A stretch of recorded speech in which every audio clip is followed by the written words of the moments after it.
আসসালামু আলাইকুম ওরহমতুল্লাহি ওবরাকাতু। প্রিয় এমপিওভুক্ত শিক্ষক কর্মচারী ভাই ও বোনেরা, আশা করি সবাই আল্লাহ সুবহানাহু ওয়া তাআলার রহমতে ভালো আছেন। কয়েকটি বিষয় আপনাদের সাথে শেয়ার করার জন্য আজকে আপনাদের সামনে লাইভে উপস্থিত হয়েছি।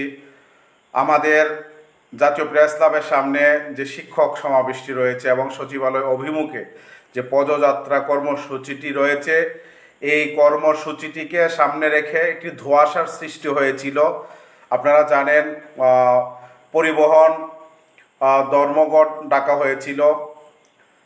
এটা নিয়ে সারা বাংলাদেশ থেকে নেতৃবৃন্দ আমাদেরকে ফোন করেছেন, বিষয়টা জানার চেষ্টা করেছেন যে 12 তারিখ থেকে যদি ধর্মঘট থাকে তাহলে আমরা আমাদের প্রোগ্রামটি করব কিনা। বিভিন্ন পত্রিকা থেকেও আমাদেরকে ফোন করেছেন যে যদি এটা অব্যাহত থাকে তাহলে আপনারা আপনাদের প্রোগ্রামের ব্যাপারে কি করবেন। আমরা আমাদের দাবির ব্যাপারে একেবারেই অনড় ছিলাম এবং আমাদের সিদ্ধান্তের ব্যাপারে আমরা একেবারেই অনড় ছিলাম যে আমরা আমাদের 13 তারিখে প্রোগ্রামটি আমরা যে কোনো মূল্যে আমরা করব। গোয়েন্দা সংস্থাগুলো থেকে জানতে চাওয়া হয়েছিল, আমিও তাদেরকে এই কথাই বলেছি যে আমরা এখন পর্যন্ত 13 তারিখের প্রোগ্রাম। সেক্ষেত্রে আজকে আমরা ইতিমধ্যে শ্রমিক নেতাদের সাথে যোগাযোগ রক্ষা করার চেষ্টা করছিলাম, পাশাপাশি গোয়েন্দা সংস্থার মাধ্যমে তথ্য সংগ্রহ করার চেষ্টা করছিলাম। আমি আজকে সকালে নিশ্চিত হয়েছিলাম কয়েকটি সোর্স থেকে যে আজকে শ্রমিক নেতাদের সাথে এবং পরিবহন সেক্টরের যারা ধর্মঘট ডেকেছেন তাদের সাথে সরকার আলোচনায় বসবে এবং আমার একটা বিশ্বাস ছিল এটা আলোচনায় বসার পরে সরকার নিঃসন্দেহে এটার একটা সমাধান করবেন। এবং ইতিমধ্যে আপনারা দেখেছেন আমাদের যে একটা শঙ্কার জায়গা তৈরি হয়েছিল যা আমরা আমাদের প্রোগ্রামটি করতে পারবো কিনা, সেই শঙ্কার জায়গাটি আলহামদুলিল্লাহ শেষ হয়েছে এবং পরিবহন ধর্মঘট ইতিমধ্যে প্রত্যাহার করা হয়েছে। আমি মনে করি এই সিদ্ধান্তের সাথে সাথে সারা বাংলাদেশের শিক্ষক কর্মচারীরা অনেক বেশি খুশি হয়েছেন এবং আনন্দিত হয়েছেন এবং তাদের মধ্যে যে একটি শঙ্কা তৈরি হয়েছিল, একটি সংশয় তৈরি হয়েছিল, সেই সংশয়টি কেটে গিয়েছে বলে আমি বিশ্বাস করি। আমি আপনাদের কাছে প্রত্যাশা করবো আগামীকালকে থেকে আপনারা পুরো দমে একেবারে সর্বশক্তি নিয়ে আপনারা সবাই মাঠে নামবেন আমাদের এই প্রোগ্রামটিকে সফল করার জন্য। আপনাদের প্রতি জোটের পক্ষ থেকে আহ্বান থাকবে আপনার আশেপাশের একটি প্রতিষ্ঠানও যাতে এই 13 তারিখের কর্মসূচির দাওয়াত থেকে যাতে বঞ্চিত না হয়, কেউ যাতে বলতে না পারে যে আমাদেরকে আসলে জানানো হয়নি। আমি আমার জায়গা থেকে সারা বাংলাদেশ থেকে অসংখ্য ফোন আসছে, আজকে থেকে না কয়েকদিন থেকে প্রতি মুহূর্তেই ফোন আসতেছে, অসংখ্য ফোন। কেউ যদি আমাকে বলে কোনো নাম্বার দিয়ে যে তার সাথে একটু কথা বললে আমাদের জন্য সুবিধা হবে, আমি আমার জায়গা থেকে সর্বোচ্চ চেষ্টা করি তাদের সাথে কথা বলার জন্য। তো আপনাদের প্রতি অনুরোধ থাকবে, আগামী 2টা দিন আমাদের সামনে রয়েছে, সোমবার মঙ্গলবার, এই 2টা দিনকে আমরা সর্বোচ্চ কাজে লাগাবো এবং আমরা আমাদের এই কর্মসূচিকে সফল করার জন্য আমাদের আশেপাশের প্রত্যেকটি প্রতিষ্ঠানে যাতে দাওয়াত আমরা পৌঁছে দিতে পারি, আমরা টিম হয়ে 3 জন 4 জন 5 জন করে টিম হয়ে আমরা বিভিন্ন প্রতিষ্ঠানে আমাদের যে লিফলেটটি রয়েছে এটা প্রিন্ট দিয়ে আমরা এই দাওয়াতি কাজটা আমাদের সম্পন্ন করতে পারি। এটা আপনাদের প্রতি আমাদের জোটের পক্ষ থেকে আহ্বান থাকবে, আপনারা এই কাজটি করবেন। এবং ইতিমধ্যে আমরা লক্ষ্য করছি সারা বাংলাদেশের প্রায় প্রত্যেকটি জেলা উপজেলায় বিভিন্ন শিক্ষকরা, আমাদের কর্মচারী ভাইয়েরা, তারা একসাথে টিম হয়ে বিভিন্ন প্রতিষ্ঠানে প্রতিনিয়ত তারা দাওয়াতি কাজ চালিয়ে যাচ্ছেন। আজকেও আমাকে আমাদের একটা গ্রুপ থেকে জানানো হয়েছে তারা প্রায় 10-12 স্কুল ভিজিট করেছেন। এটা সারা বাংলাদেশে হচ্ছে এবং এটা আশা করি আগামী মঙ্গলবার পর্যন্ত অব্যাহত থাকবে ইনশাআল্লাহ। আমার যে ভাইয়েরা অত্যন্ত অক্লান্ত পরিশ্রম করে ডোর টু ডোর প্রত্যেকটা প্রতিষ্ঠানে আমাদের 13 তারিখের এই জাতীয়করণ প্রত্যাশী জোটের এই কর্মসূচি দাওয়াতটি পৌঁছে দিচ্ছেন। আমরা জাতীয়করণ প্রত্যাশী জোটের পক্ষ থেকে তাদের প্রতি কৃতজ্ঞ এবং তাদের প্রতি সংগ্রামী সালাম। প্রিয় বন্ধুরা, আমরা যে আন্দোলনটি শুরু করেছিলাম 12ই ফেব্রুয়ারি, এই আন্দোলনের মাধ্যমে আমাদের কিছুটা হলেও আমাদের বৈষম্য দূর হয়েছে। আমাদের উৎসব ভাতা আমাদের 25% থেকে 50% বৃদ্ধি হয়েছে। যদিও আমাদের কর্মচারী ভাইদের যে উৎসব ভাতাটা এটা আনুপাতিক হারে বাড়ানো হয়নি, যা অত্যন্ত দুঃখজনক। আমরা আশা করছি আগামী দিনে যত সুযোগ সুবিধা সরকার বৃদ্ধি করবে প্রত্যেক জায়গায় কর্মচারীদেরকে অবশ্যই অন্তর্ভুক্ত করতে হবে। এটা আমি আজকে লাইভ ভিডিওর মাধ্যমে বলে দিচ্ছি এবং আমি আমার জায়গা থেকে সর্বোচ্চ চেষ্টা করব যাতে কোনোভাবেই আমাদের কর্মচারী ভাইদেরকে কোনো রকমের প্রাপ্তি থেকে বঞ্চিত করা না হয়। আমি অত্যন্ত আনন্দিত যে আমাদের কর্মসূচিটি এত আপনার আমাদের কর্মসূচি সারা বাংলাদেশের এখন প্রত্যেকটি জেলা উপজেলা আপনার ছড়িয়ে পড়েছে। টেকনাফ থেকে তেঁতুলিয়া, পঞ্চগড়, সারা বাংলাদেশ থেকে আমাদের কাছে ফোন আসছে, শিক্ষকরা আগ্রহ প্রকাশ করছেন তারা আসবেন। এই যে তৃণমূলে ছড়িয়ে পড়া, এটা একটা আমাদের জন্য অত্যন্ত একটা আনন্দের বিষয় আমি মনে করি। আর এর পিছনে কারণ ছিল যে আমরা আমাদের এই আন্দোলনটিকে অত্যন্ত গোছালোভাবে করার চেষ্টা করেছি। আমরা 8 বিভাগে আমরা 8 জন সমন্বয়ক আমরা নিয়োগ দিয়েছি। আমরা প্রায় 40টিরও উপরে জেলায় আমরা আমাদের জেলা সমন্বয়ক আমরা নিযুক্ত করেছি এবং প্রায় কয়েকশো উপজেলায় আমাদের উপজেলা সমন্বয়ক নিয়োগ দেওয়া হয়েছে, যার কারণে আমাদের এই কাজের মধ্যে একটি বড় রকমের গতি এসেছে এবং এই আন্দোলনটি একেবারে সারা বাংলাদেশের প্রত্যেকটি শিক্ষা প্রতিষ্ঠানে ছড়িয়ে পড়েছে। আমরা বিশ্বাস করি বাংলাদেশের ইতিহাসে সর্ববৃহৎ একটি শিক্ষক সমাবেশের সাক্ষী হতে যাচ্ছে আমাদের জাতীয় প্রেস ক্লাব। আপনার কাছে আহ্বান যে আপনি এই যে ইতিহাসের সাক্ষী হওয়ার জন্য আপনি কি আসবেন, নাকি আপনি স্কুলে বসে থাকবেন, আপনার প্রতিষ্ঠানে বসে থাকবেন, এটা আপনার ব্যাপার।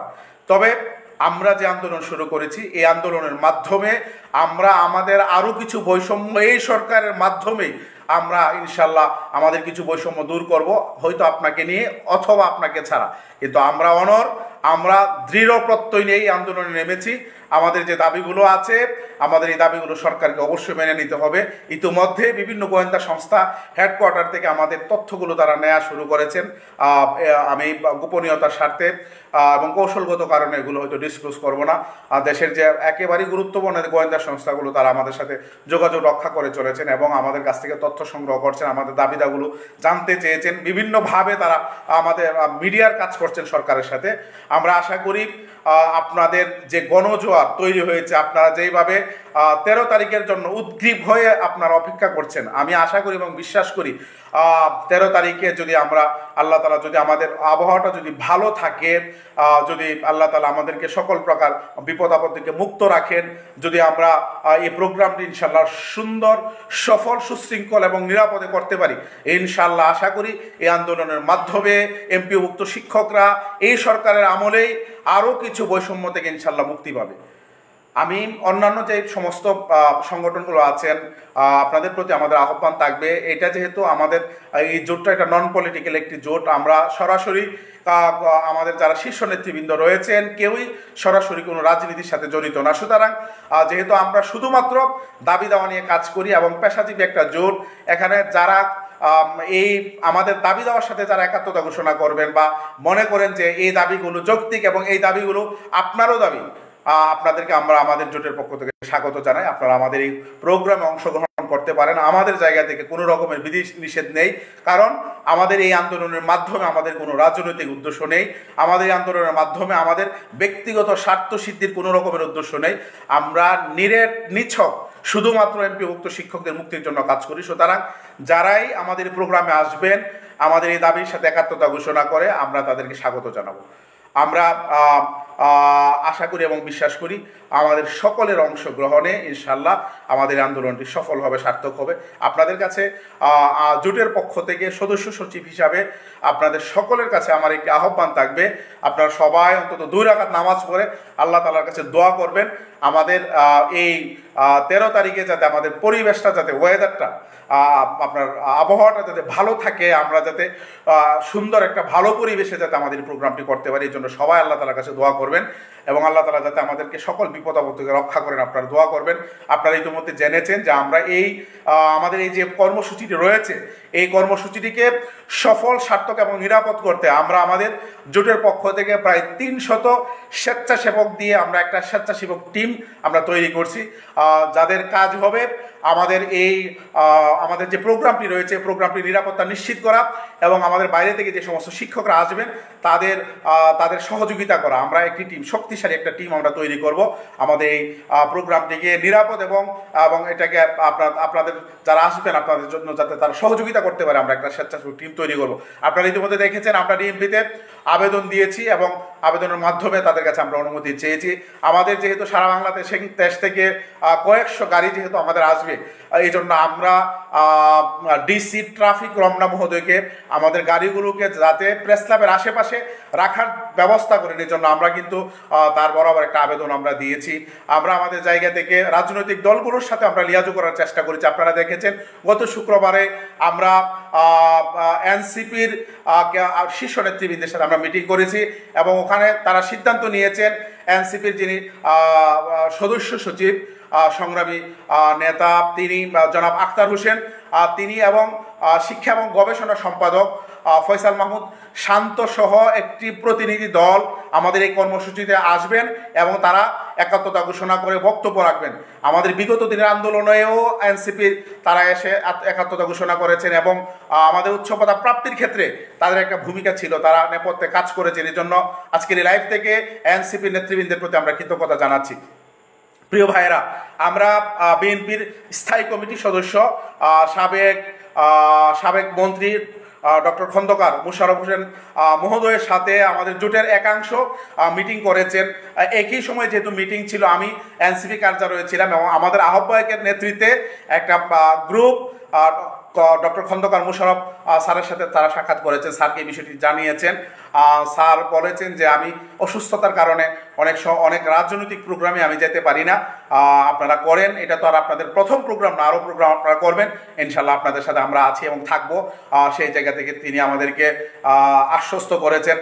আপনারা জানলে খুশি হবেন, আমরা বাংলাদেশ জামাতে ইসলামের যিনি বর্তমানে ভারপ্রাপ্ত আমির এবং শিক্ষা উইংয়ের প্রধান সাবেক এমপি অধ্যাপক মুজিবুর রহমান মহোদয়, তার সাথে আমরা কথা বলেছি আমাদের পক্ষ থেকে। তিনি ব্যস্ততার কারণে হয়তো সময় দিতে পারবেন না, তিনি আমাদের এই প্রোগ্রামটি সম্পর্কে অবহিত হয়েছেন। 22 দিনের আন্দোলনে আমি ব্যক্তিগতভাবে আমাদের জোটের যুগ্ম সদস্য সচিব জনাব প্রকৌশলী আবুল বাশার মহোদয়কে নিয়ে আমরা অধ্যাপক মুজিবুর রহমান মহোদয়ের বাসায় আমরা গিয়েছিলাম, তার সাথে কথা বলেছিলাম, তিনি তখনও আমাদেরকে সহযোগিতা করেছিলেন। তো আমরা আমাদের জায়গা থেকে রাজনৈতিক দলগুলোর সাথে আমরা কথা বলার চেষ্টা করেছি, আমাদের প্রোগ্রামটি সম্পর্কে জানানোর চেষ্টা করেছি, তাদেরকে আমরা লিখিত দাওয়াতপত্র দিয়েছি। আমরা আশা করি তাদের অংশগ্রহণে আমাদের যে দাবির যৌক্তিকতা এটা সরকারের কাছে আরও বেশি সমাদৃত হবে, আরও বেশি গ্রহণযোগ্য হবে, আরও বেশি এটার আবেদন আরও বেশি সরকারের কাছে বেশি হবে, এটা আমি বিশ্বাস করি মনে প্রাণে।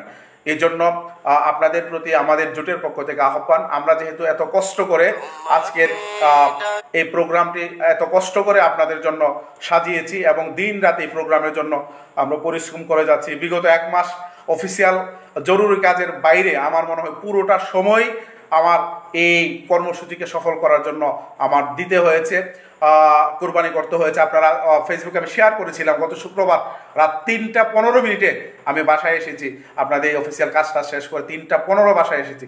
ফজর নামাজ পড়ে 4টার পরে 4:15 পরে আমি ঘুমাতে গিয়েছি। তো এই যে পরিশ্রম, এত কষ্ট, এগুলো তো আসলে বৃথা যেতে পারে না এবং বৃথা যেতে দেওয়া যায় না, আমরা দেবো না ইনশাল্লাহ। আপনাদেরকে একটু কষ্ট দেবো, আমরা তো মাসব্যাপী কষ্ট করেছি, আমার নেতৃবৃন্দ বিভিন্নভাবে দিন কি দিন রাত কি রাত কষ্ট করছে এবং আমাদের যোদ্ধারা যারা ডোর টু ডোর বিভিন্ন স্কুলে, বিভিন্ন মাদ্রাসায়, বিভিন্ন কলেজে এবং বিভিন্ন কারিগরি প্রতিষ্ঠানে তারা ঘুরে বেড়াচ্ছে, অনেক অক্লান্ত পরিশ্রম করছে। তাই এই মানুষগুলোর তুলনায় আপনাদের কষ্টটা একদিনের জন্য খুব বেশি হবে না এবং আশা করি আপনারা যদি একদিনের জন্য আসেন তাহলে আমাদের দাবিগুলোর ব্যাপারে আমরা শক্ত একটা অবস্থান নিতে পারবো সরকারের কাছে। এবং আমি আপনাদেরকে জাতীয়করণ প্রত্যাশী জোটের সদস্য সচিব হিসাবে জোটের পক্ষ থেকে আমরা আপনাদেরকে এইটুকু ওয়াদা করতে পারি, কোনো রকমের প্রলোভন, কোনো রকমের ভয় ভীতি, কোনো রকমের হুমকি আমাদেরকে আমাদের এই লক্ষ্য এবং উদ্দেশ্য থেকে বিন্দু মাত্র এক চুলো নাড়াতে পারবে না। আমরা সকল রক্ত চক্ষুকে উপেক্ষা করে 22 দিন প্রেস ক্লাবে আন্দোলন করেছি এবং আগামী দিনে সকল রক্ত চক্ষুকে উপেক্ষা করে আমাদের কর্মসূচিগুলো আমরা পালন করে যাব ইনশাল্লাহ। আমরা ইতিমধ্যে সিদ্ধান্ত নিয়েছি, আমরা 2টি কর্মসূচি ঘোষণা করব, এটা আপনারা 13 তারিখ জানতে পারবেন।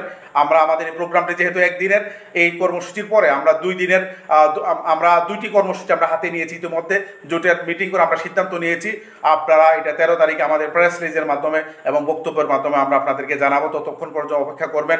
আমরা একটা সিরিজ আন্দোলনের দিকে যাচ্ছি, যে কোনো মূল্যে আমরা সরকারের কাছ থেকে দাবি আদায় না হওয়া পর্যন্ত জাতীয়করণ প্রত্যাশী জোট আপনাদের জন্য সামনে থাকে, একেবারে সম্মুখ সারিতে থেকে আপনাদের জন্য লড়ে যাবে, এই কথাটুকু আমি আপনাদেরকে বলতে পারি। আরেকটি বিষয় আপনারা জানেন যে জাতীয়করণ প্রত্যাশী জোট আপনাদের কাছে বিভিন্ন সময় পরীক্ষা দিয়ে পরীক্ষা উত্তীর্ণ হয়েছে, আমাদেরকে টাকা দিয়ে প্রলোভন দেখিয়ে আমাদেরকে যে ম্যানেজ করা যায় না, এটা ইতিমধ্যে আপনারা সবাই দেখেছেন এবং আগামী দিনেও দেখবেন।